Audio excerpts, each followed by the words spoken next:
Welcome back to episode 4 of Girls Guide to Guitar. Today we want to have a look at some strumming patterns, and just so you've got a couple of bread and butter patterns that you can use over lots of songs. Okay, so the first thing we need to think about is a little bit theoretical. It's our crotchets and quavers, otherwise known as our quarter notes and our eighth notes. Now a crotchet, super simple, is just 1, 2, 3, 4. So it's our one beat. On guitar, we play that like this. 1, 2, 3, 4. So it's literally just a down strum. Our quavers are half of that value. So we think 1 and 2 and 3 and 4 and. On guitar, we play it like this. 1 and 2 and 3 and 4 and. So we're thinking down, up, down, up, down, up, down, up. So the rule is, if it's on the beat or where the crotchet would start, it's a down strum. If it's off the beat, so somewhere other than where the start of the crotchet is, 1 and 2 and 3 and 4. That's where our up strums come into it. Now in future videos, we're going to talk about how to use your knowledge of crotchets and quavers to make up your own patterns. But for now, it's probably good to just have a couple of patterns memorized and up your sleeve just so you can use them in different songs. The first one is a really common pattern, and I'm going to use an E chord, and it's going to sound like this. Down, down, up, down. Sometimes it's easier to say it while you play it, just so you make sure you get things in the right direction. So we go down, down, up, down.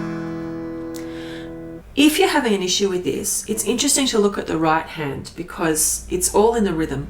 My right hand is literally acting like a little metronome. It's going 1 and 2 and 3 and 4 and I'm just hitting the notes on the rhythm that I want them to be.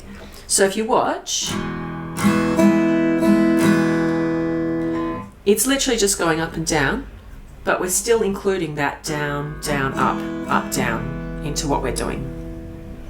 Now it might sound obvious, but the best place you can strum is generally over your sound hole, or if your sound hole's in a weird spot, about 3/4 of the way down the guitar, you'll always get a nice sound. You'll notice if you go here, it's a totally different sound, and even if you go right over here, it's not quite as clear a sound as you'd get from the ring right in the middle.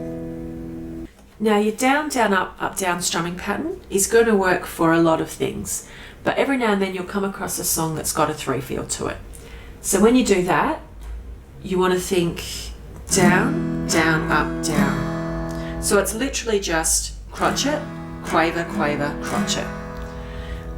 Now sometimes playing a 3 feel pattern is a little bit tricky after you've been playing 4 for a while, so I like to have a little word in my head just so I remember how it goes. So borrowing from Mary Poppins, I go chim, chimney, chim, chimney, chim, chimney.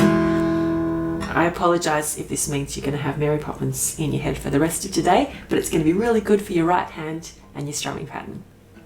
So I've picked a song, Jason Mraz, I'm Yours, and I'm going to show you how easy it is just to fit your standard down, down, up, down strumming pattern into a song.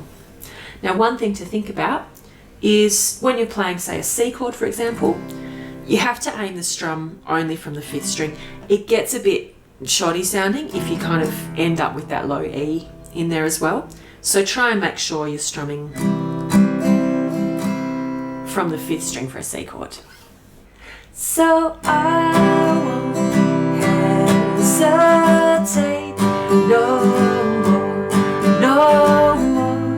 It cannot wait. I'm yours.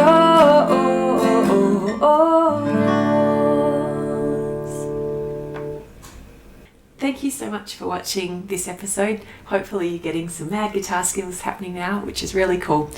Stay tuned for the next episode soon, and don't forget to like and subscribe below. See you next time.